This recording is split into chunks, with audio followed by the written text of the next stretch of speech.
Hello, everyone, and welcome to Real Talk. I'm your host, Pat Brock, and we are here for a very special show to feature the fathers in the community. That's right. You know, there's some great fathers, and we wanted to take the opportunity to speak with some of them today and just kind of share a little bit with you about their philosophy on fatherhood. We've got a great man over here, Mr. Lee Washburn, with us. How are you, Lee? I'm fine. How are you, ma'am? Good to see you. Thank you. Looks like you're on duty. Yes, ma'am. I just got off. Lee, we're glad to have you here with us today. We want to talk a little bit about your role as a father and talk about some of the things that you do with your kids. So if you would share with the people out there a little bit about yourself. I'm Lee Washburn. I work for the Dublin Police Department. I'm currently a sergeant on the crime scene team and also over evidence.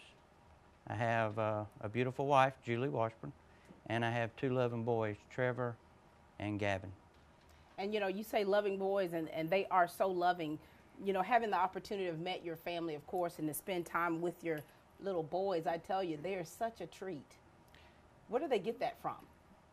That's probably from Mama, not Daddy. That was a good answer. I was waiting to see what you were going to say, you know, so that's a very good answer. You know, with you and your job, how is it that, what do you do to kind of find the time to have that special family time with the boys? When both of them were first born, I was still on patrol, and the way our patrol, the rotation worked, I didn't have hardly any time when I was on night shift to see them. But now that I've moved into a new position, I've actually been able to do things now that I couldn't do 4 years ago. I bet that feels good. It does. Now, how old are your boys? You want the people to know how old they are now. Trevor is going to be 9 his next birthday, and Gavin will be 7. And so you all are a very active family. So what kind of things are they involved in that you try to make sure that you're there for? The oldest one plays anything that involves a ball. Yes. Soccer, football, baseball. Currently we're doing baseball. We're going to, he's on the All-Star team this year, so we're going to Effingham County next week for a tournament. Oh, wow. Now tell us what's most important to you about what makes you or a good father? What do you consider are the elements of being a good dad? Taking up time with your kids is probably the main one. Mm-hmm. But showing them that you love them and showing them how they should act whenever they're around other children, and just trying to be a good role model by being a good dad. Well, you are a good dad. I remember we were filming down at the ballpark, and your son, you know, I was interviewing him, and I said, well, you play, you know, you're playing baseball, your mom's the coach, and I said, so how does it feel being out here? And he says, well, he looked at in the camera, he said, I just enjoy sharing Jesus with them. I fell in love with him. I said, come here, let me hold you. And, you know, that lets us know that they have a really good foundation. We attend church at Marie Baptist. We try to, and that's where I'm headed as soon as I leave here. I know you've got Vacation Bible School going on. Thank you, Lee, for taking this time out. So do you have any influences in your life that have helped you to become the dad that you are? Probably my biggest influence in my life was probably my grandfather. Mm-hmm. He was a very oriented family man. Everything evolved around his grandkids and his family. Mm-hmm. And I think that's where I get most of, I try to strive to be like him. Yeah. And you know, too, at your age, at the age of your children, it's so very crucial.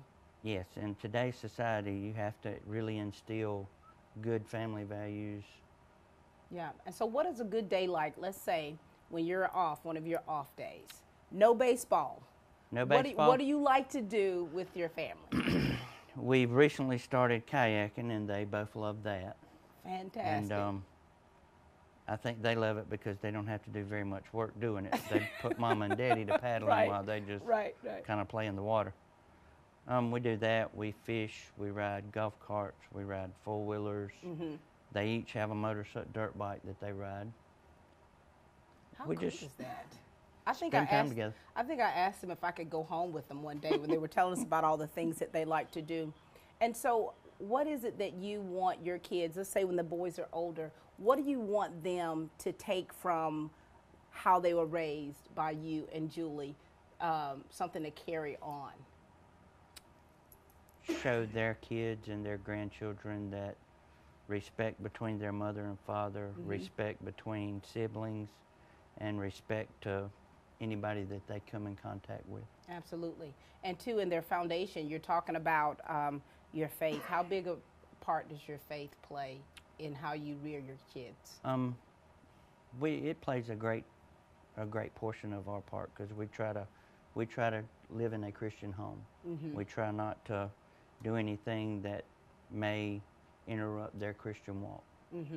That's beautiful. Well, the evidence and the proof is definitely in the pudding, because, you know, when you kind of know how your kids are when they're not with you, you know, how they act with other people. And when you get a good report, it kind of like makes you feel a little warm on the inside. Yes, ma'am, right? It does. Well, Lee, we're so thankful for you and, of course, for your wife, the work that you do within our community, how you keep us safe, and then how you're rearing up these young men. Thank you, ma'am. All right. Any last words, any other advice you'd like to give to any of the fathers out there that may be watching? Just show your kids that you love them every day, every night. Say their prayers with them and just love them. Fantastic. Mr. Lee Washburn, everyone. Dublin Chevrolet will make you a winner with a money-saving deal. During May, save up to $10,000 off 2016 Silverados. I'm Locke Wilford, and I approve this message from Dublin Chevrolet, the only dealer you will ever need. All right, ladies and gentlemen, we are back. We just spoke with Mr. Lee Washburn. We've got my big brother, one of my big brothers, and of course we've got my other big brother over here, Lewis Stanley Jr., watching us and making sure that we're doing everything we're supposed to do here in the studio. We've got Bishop Otha Stanley with us. How are you doing, big brother? Having a good day. Good to see you. Yeah. Now, and you're the founder of Restoration Church Ministries Incorporated? Yes, along with myself and my wife, Deborah. The Lord blessed us to with that vision maybe about 2 years ago. You know, you've been on the battlefield for a long time, haven't you? I have. Pretty good. See, while. I knew you before you were a preacher. Right. Yeah. I was thinking about that. And, you know, I learned, you know, but the thing is, you know, we're talking about fatherhood, but I learned a lot from my big brothers, you know, growing up. And so we want you to talk a little bit about you being a dad and share with us about your kids and your grandkids. Well, earlier, you know, I had the example of my dad. You know, he was with us till 1990, and he taught me a lot of work ethics. Not a lot of, you know, the love that, you know, we should sense from my father, but he taught us a lot about work ethics. And he was one of the best providers I knew. He worked full time, and he was a business owner then. You know, had a lawn service business, wood business. So he taught me work ethics and how to provide for my family. So that carried over into my adult life with my kids. And so I mirrored a lot of that from him. Right. And, you know, when you talk about a work ethic, you know, I've shared that about our dad, meaning, you know, I'm number 13. I don't even know what number you are. What number are you? I really don't know.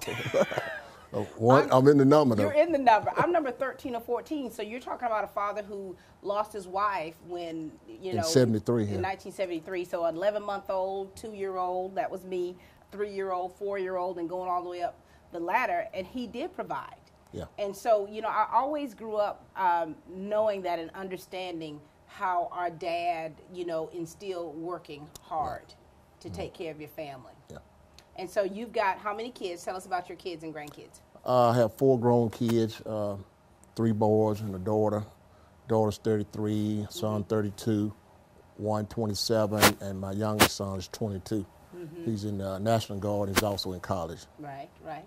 And I have four grands. Got an 8-month-old, got a 10-year-old, 14, and a 15-year-old.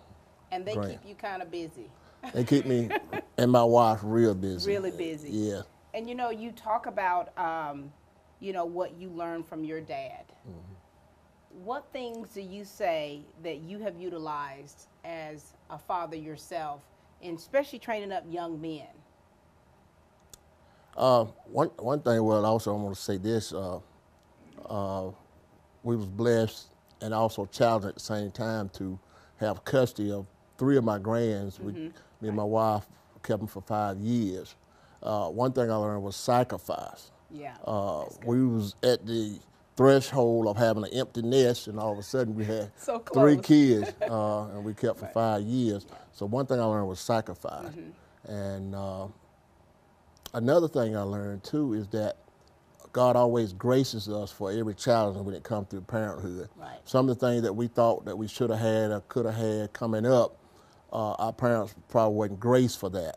But God has really graced us in different areas now, you know, to raise our grands, help raise our grands, get them to a point, and they transition back to their mom. So sacrifice is a key when it comes to fatherhood. We always got to give, Right. you know, a lot, you know, for our family, for our kids, and that's what we love to do. But the thing is, you two are willing to do that. Exactly. And, you know, that speaks volumes. That speaks volumes. When you were almost empty nesters, I mean, Right. you were woohoo, and then you had to get you had 3 kids, and Yeah. you made that choice Yeah. because of the love you have for your family Yes. and making that sacrifice. Exactly. And so tell us about, now, do you do things differently with your grandkids as opposed to your kids? Because you know how you grandparents are. I'm just saying that you seem to be a little bit more lenient. Well, yeah, I don't know if it's a myth or what, but, you know, some say that, you know, they got a little easier than the kids did. But you always had that little sibling rivalry. Well, see, because you didn't have it easy as a child. Daddy was tough on you guys. I promise you we didn't. From sun up to sundown, we were doing You were something. working. We I were remember working. I used to watch you and complain myself as I watched Right, but how hard you you didn't all volunteer to help though. Too No, much. I didn't. But I knew the value of it, and you know, Right. I think that was one of the blessings of being one of the younger ones. Exactly. What advice can you give? Because I know did you have kids when you weren't married? I did. I got 2 boys out of wedlock. My oldest son, Marcus, he's in D.C. now, and So proud of him. and my middle son, you know. But also my daughter, short story on that, I adopted her when I first started dating her mom. I adopted her because I wanted a daughter. I had a boy, and I wanted a daughter, even though we could have biologically had one. Right. But she's just like me and my wife planned it. Absolutely, absolutely. And you know, that's pretty big, you know, because there's a lot of dads out there who are, you know, single dads who have had children and not married, and to see them, how important is it to, out of your own words, we know the importance of it, but to take care of your kids, you know, if you're not married to the mother, how important it is to take care of those kids and still be active in their lives. Very important. Me being a pastor, being in ministry for 22 years, when I mentor and when I counsel young men, I said take more than just wearing pants to be a man. You had to do something called take care of your responsibilities. And if you have kids out of wedlock, take care of those kids.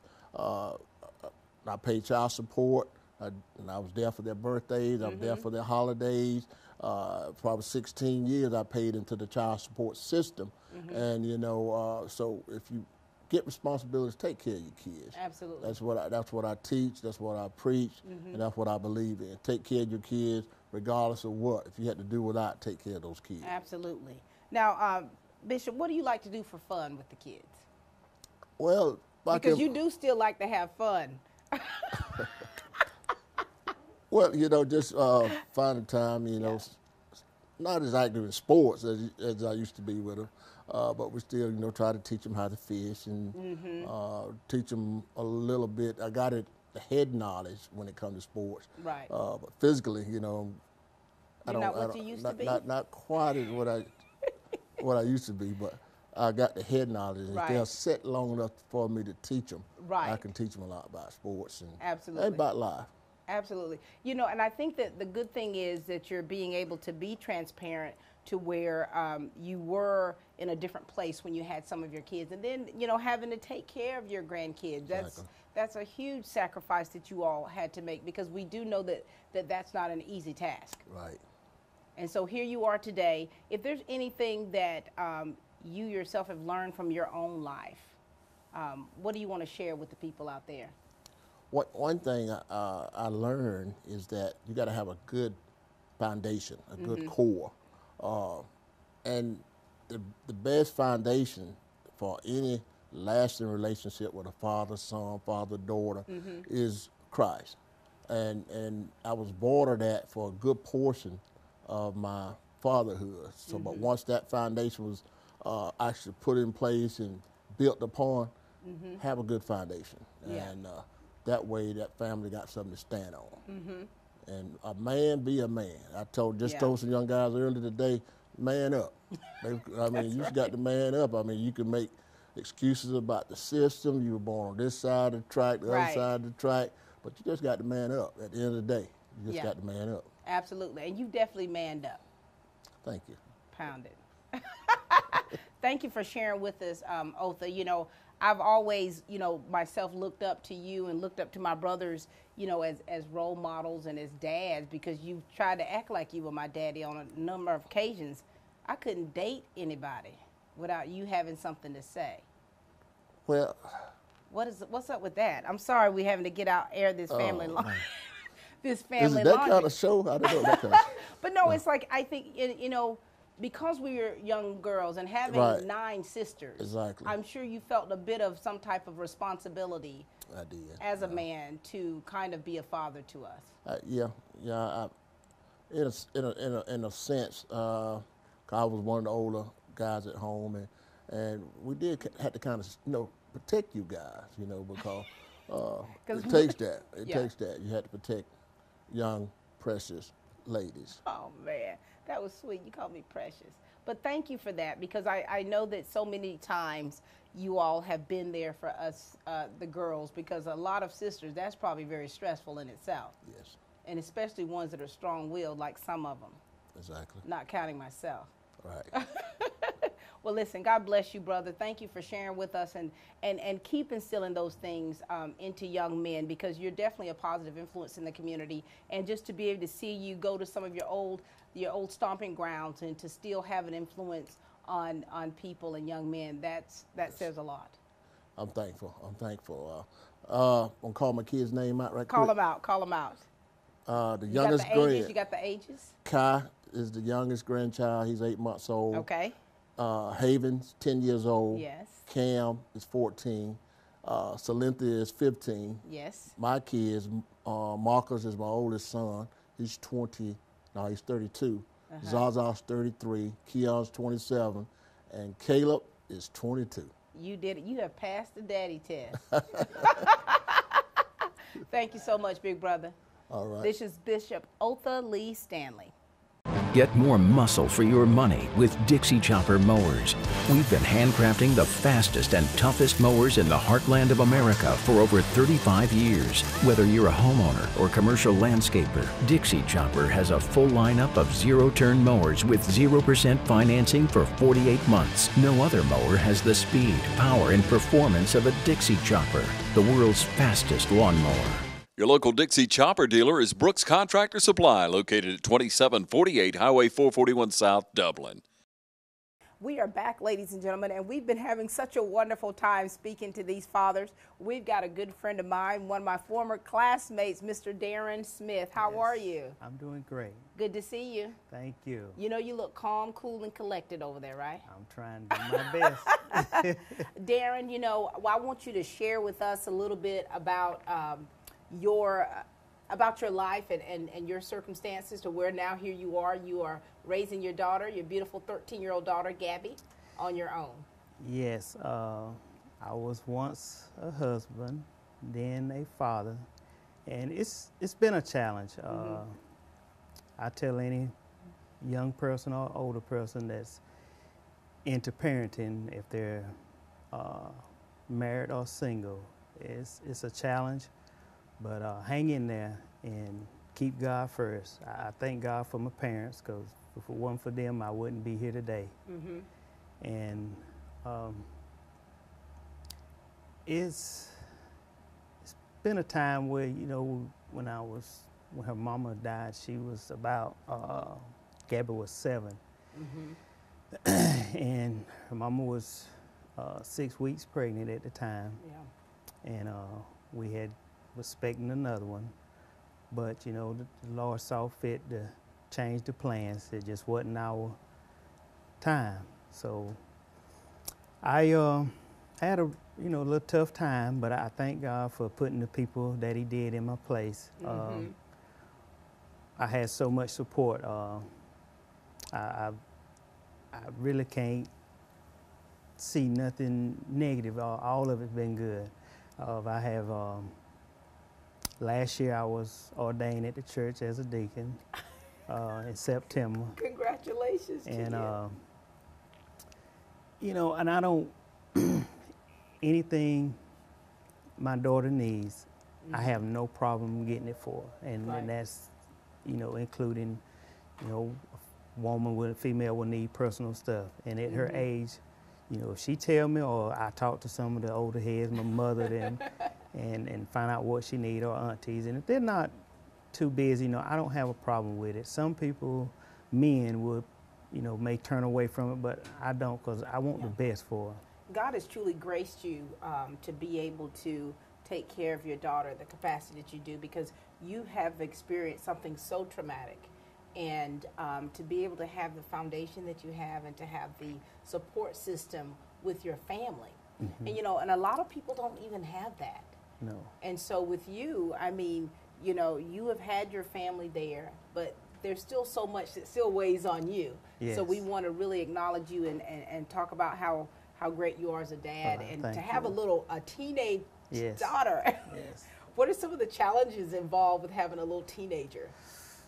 Ooh, we it's only a have lot. a few minutes, It's a lot. It's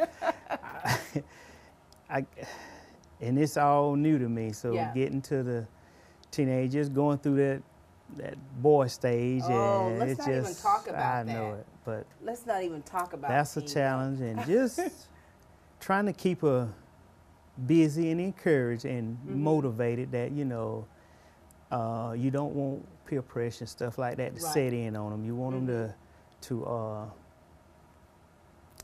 keep going good and kind of stay out from around negativeness, and it's kind of stay with positive people.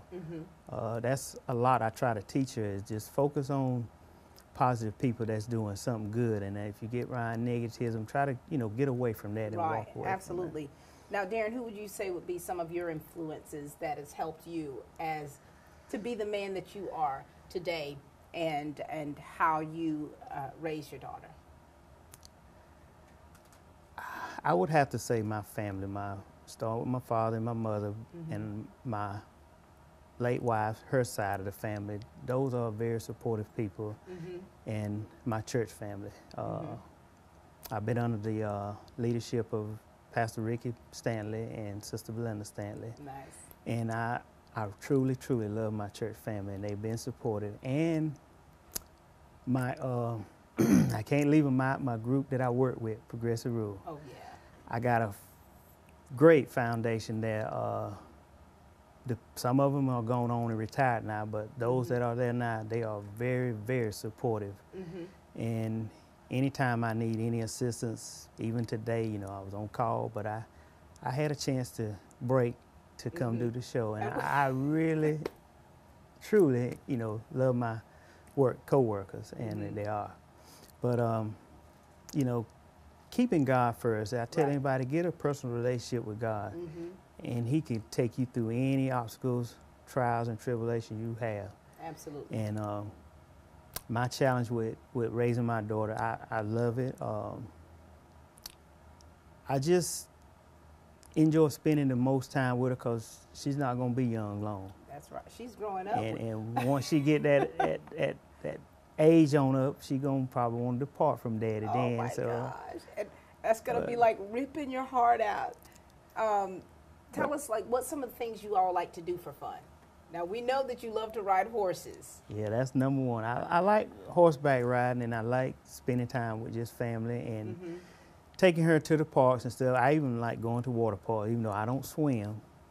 But I even went to as far as getting her lessons to swim, and I enjoy watching her have fun and just clowning around with good people and eating and stuff and just cooking. I just enjoy that, and going on trips and little vacations and seeing some new things, that's, you know, scenery of the country.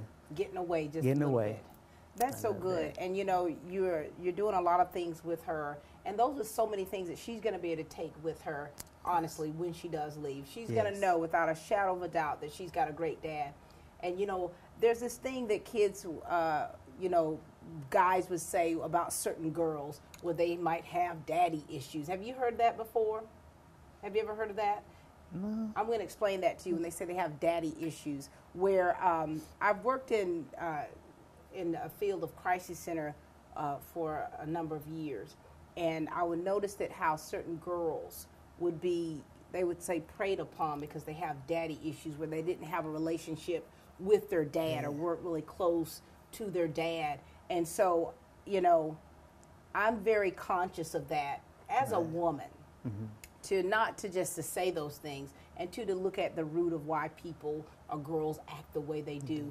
And so if you've never heard of that term, and I know some of you have heard of the term about girls having daddy issues, but you are definitely doing everything that you can to make sure that she doesn't have daddy issues. That's it. I've heard the terminology, you know, dad's little girl, but not that. But true, no, I wouldn't want her to have those kind of issues. I really, my prayers are to raise her up to be a young lady. Right. Carry herself respectable, where I don't want her looking for no man. I want the man to come to her. That's right. And I want her to carry herself in a dignified way, get her education, and stand her own ground. That's good. And you know, how is it for you being a dad, being a single dad? Are you able to date and she be okay with it, or does she have to, like, you know, be the one to tell you this is not the one, daddy? But I mean, do you ever get any of that from her? I get that. I and sometimes I kind of, I be wanting her opinion. Yeah. But and it's good, but I don't know. Right now, I'm just focused on trying to raise her on up. That's good, you know? And you're doing a wonderful job at that. So we thank you. We thank you for taking the time out to share with us. Thank you for sharing about something that tragically happened to you with the loss of your wife and having to raise your daughter. But we're so thankful for how you're raising her. We're so thankful for the support system that you have from your amazing family. And we're glad that you're setting the example. Thank you. Ladies and gentlemen, this is Mr. Darren Smith. Midstate Pools and Spas offers a computerized water analysis. We do weekly pool maintenance, and our pools are maintained to health department standards by licensed certified pool operators. We carry 3 lines of pool and patio furniture: Telescope Casual, Peak Season Casual for pool and patios, with a complete line of accessories. The newest line, Paulie's Island, made from recycled jugs, never needs painting, stain, any kind of sealant. It doesn't absorb water, it won't rot or splinter, and it holds up to all kinds of elements. And we have it in several different colors to choose from, right now at Midstate Pools and Spas. Also check out our Paulie's Island line of hammocks. We also carry Telescope Market umbrellas with a Sunbrella fabric, Grizzly coolers and grip cups with a lifetime warranty, Marquee Spas, the ultimate hot tub experience, and we have the largest selection of pool liners in Middle Georgia with a full 20-year limited warranty. Midstate Pools and Spas, head on over today. We're open Monday through Friday 9 to 6, Saturdays from 9 until 2. Midstate Pools and Spas, we know pools. And we are back, ladies and gentlemen, the last guest of the hour. None other than my husband, Pastor Martin Brock. How are you? I'm fine. Good to be here. Good to see you. I know you've been sitting back, Martin, and you've been kind of listening to some of the dads and the things that they're talking about, their philosophies of being a dad and different advice that they would give. So let's talk a little bit about you and your fatherhood era. Well, I'm the father of 4. And I also have 3 stepchildren, so I have a different dynamics from our relationship, which makes it even a blessing. So I'm learning some new things along those lines. But as far as a father and having raised 4 children, 2 boys and 2 girls. I'm excited about them all being adults Right. and on their own. And you're talking about the empty nest syndrome. I had a party myself. I was really excited. Not that they were bad, but it was Right. just that it was a great time. It was a good time. So, anything specific that you would like to know about? I do. Now, what things, and two at the time, we want to say that you're retired Air Force. Okay. And so your life was very busy and you spent time away from your kids. How was that experience for in order to make sure that you were still being a dad? That was, in my mind, it was difficult because I couldn't be 2 places obvious at Right. one time. However, with the military obligation, I knew it was my responsibility to provide for my family, so I had to be where I was required to be. But when I had the time, I made sure that I was with my family and spent time with the children as often as I could. So we were pretty active as well, even though I did a lot of traveling and being in and out of the military or on assignment quite a bit. You and your late wife were great parents, and as you can see, you got some great pictures of you all when you were praying with the kids. How sweet is that? Yes. And to instill those things within them early. And now they're adults. I mean, you've got, one, I know 37, and your oldest is like 42 years old. What things do you see in your kids that you know that you all instilled within them early on? I think having a desire to serve God and to live a good moral life as Christians, I think that's the biggest thing that I can see.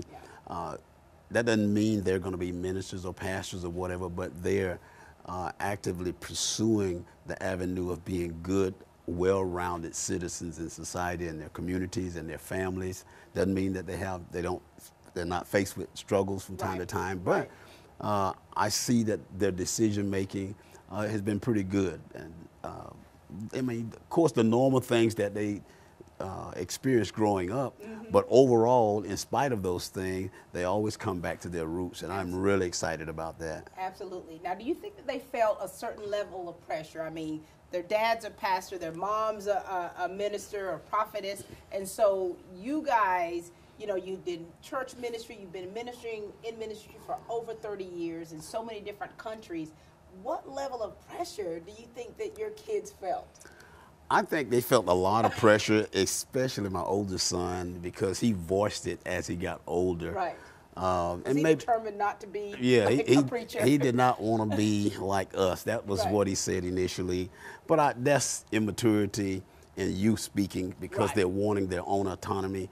And I understand that. Everybody want to be self-governing of themselves, and they want to do their own thing, as it were. And we never had a problem with that as long as what you do, the consequences of them don't come back on us. Because when you out and doing whatever you do, we don't want to have to pay the bill for it because it's going to cost you when you deviate from the basic foundation of good morals. It doesn't make them bad people. It's just, your choices that you make. Right. And we try to instill that it's important to make good choices. Yes, everybody's going to make some bad choices from time to time. Right. But at the end of the day, you want to make sure that you're grounded in more consistently making good choices than bad choices. And at the end of the day, then you'll see the light down the road. And now all of them are at the age where they can see it. Absolutely. And And I'm now glad you're of a that. grandfather. Oh, yes. And a great-grandfather. Nobody will believe that when they look at you. I'm a great-grandmother. Yes. Inherited, I see. I like that. I was teasing with the cameraman earlier. I said, yeah, at the age of 30, I'm doing pretty good. You are right? doing pretty good. You're doing pretty good. Pretty good. But we're good. I am excited about my family, my children, and our family as we have the new dynamics of how to blend, to come in with smooth transition of a blended family.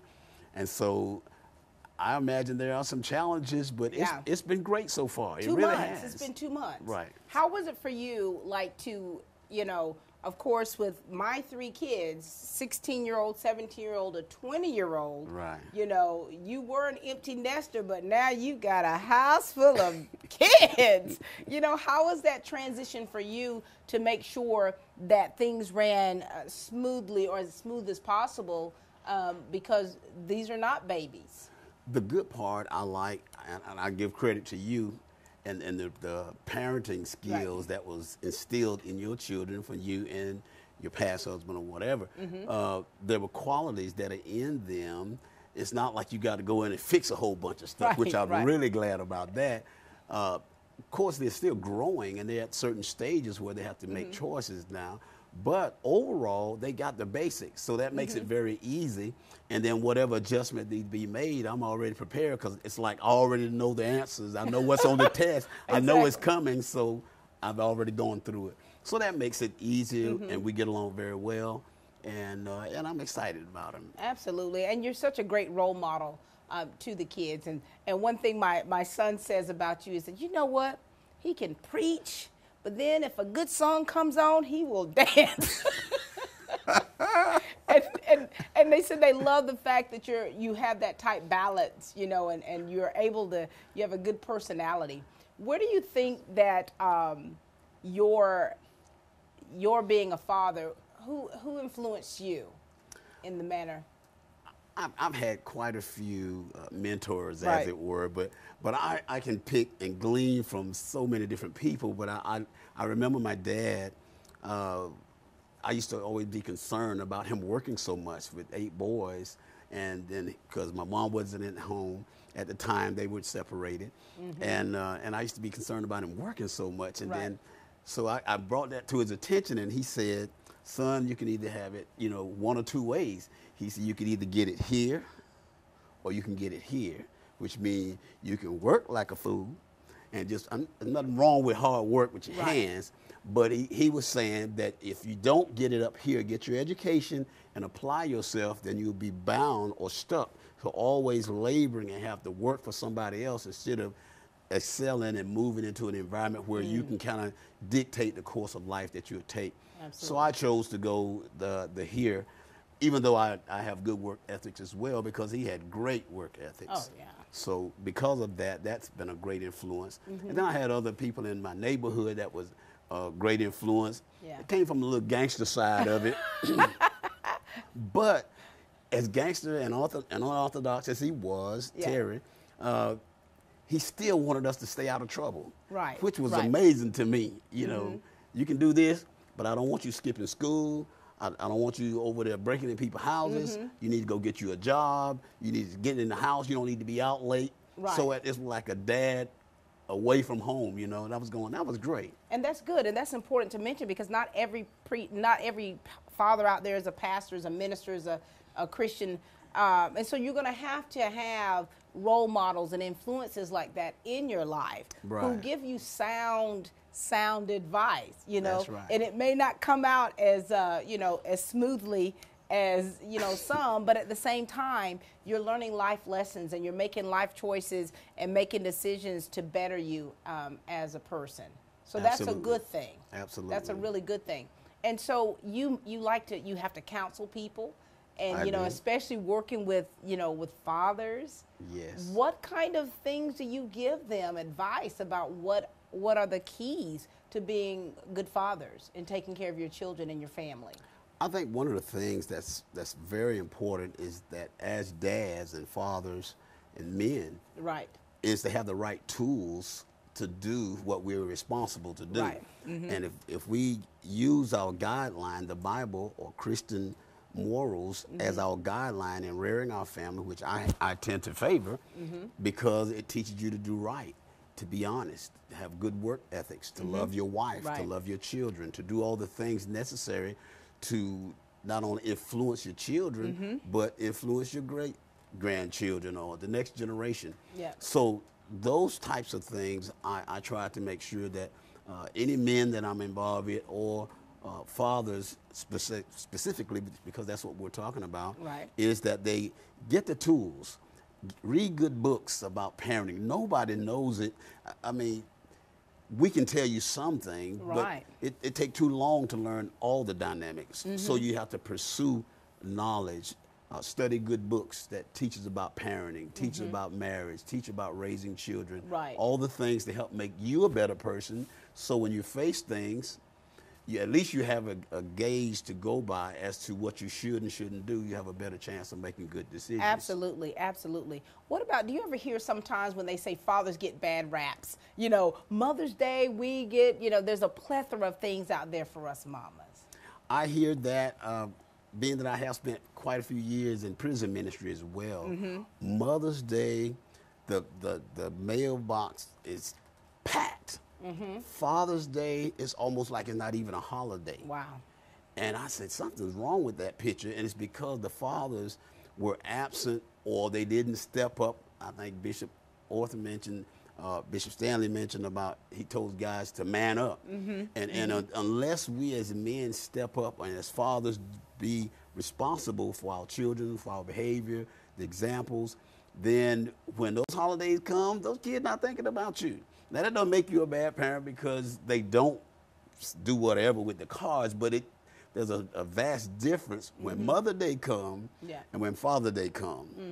But then moms, they're a lot prettier, they're a lot nicer. Dads just, we straight down the like line. stuff. I mean, we like the thoughtful things, Yes. And for me as a mom, when I can do the comparison, is that the sacrifices I make or we make as moms, I mean, there are a lot of single moms out there. Right. And a lot of them have had to step up to be, those in those places where sometimes dads aren't. But there are dads out there who have to, be the ones to be in the place of some of the moms. So we don't want to make it seem as though it's one-sided on that. And I do want to encourage the men, sometimes they get a bad rap, but then the main thing is, even though you get a bad rap, at least make sure that you're doing the right things as best you can, and your children will know the difference. Yeah. It may not look like it. When they're young, sometimes they may not act like it, but when they get older, they'll be able to look back and discern the right and the wrongness of decisions that were made, and it'll influence them to make better choices if you didn't make good choices when you were doing your rearing. But overall, I believe it will help them. You show that you love them and you care about their well-being and the choices they make in life, and it'll turn out good. With God's help, it always turns out Absolutely. Well. And what advice can you give to those young men out there who aren't fathers, like our guy back here, Kevin? Kevin's like, I don't know about fatherhood. What advice? Look into that camera right there. What kind of advice can you give to young men out there who are potential fathers? I would say develop the tools necessary to be a husband, to be a father, a financier, a worker, businessman, prayer warrior, leader, a well-rounded leader in every area. Don't wait to get married and try to get information about what to do.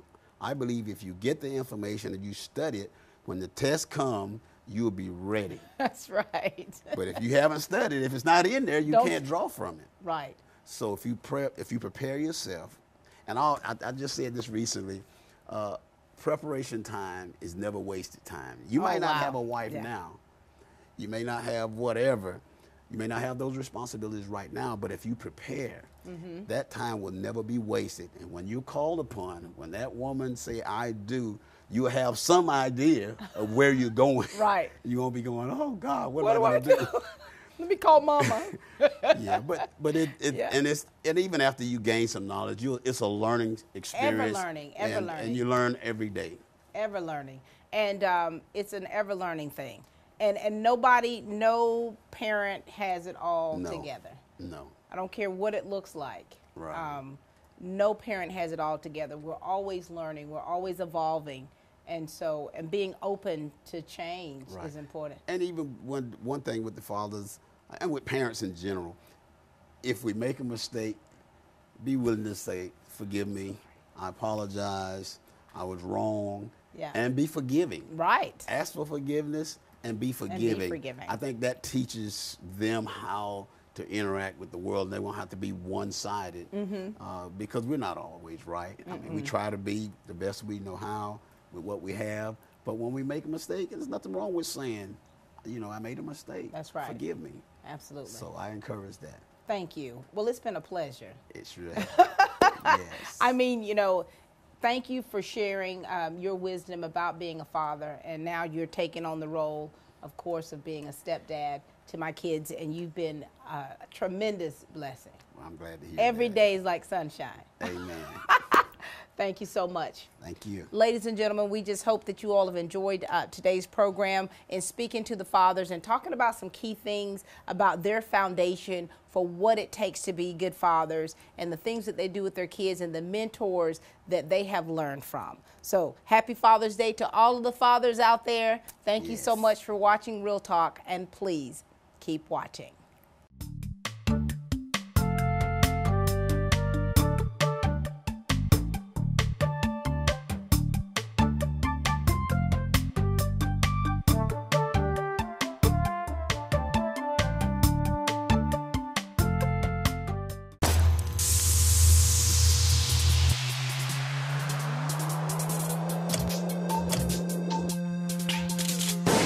If you want a paint that's more than just easy to scrub, if you want a paint that actually repels dirt and grime, if you want a paint that stands up to life's wear and tear,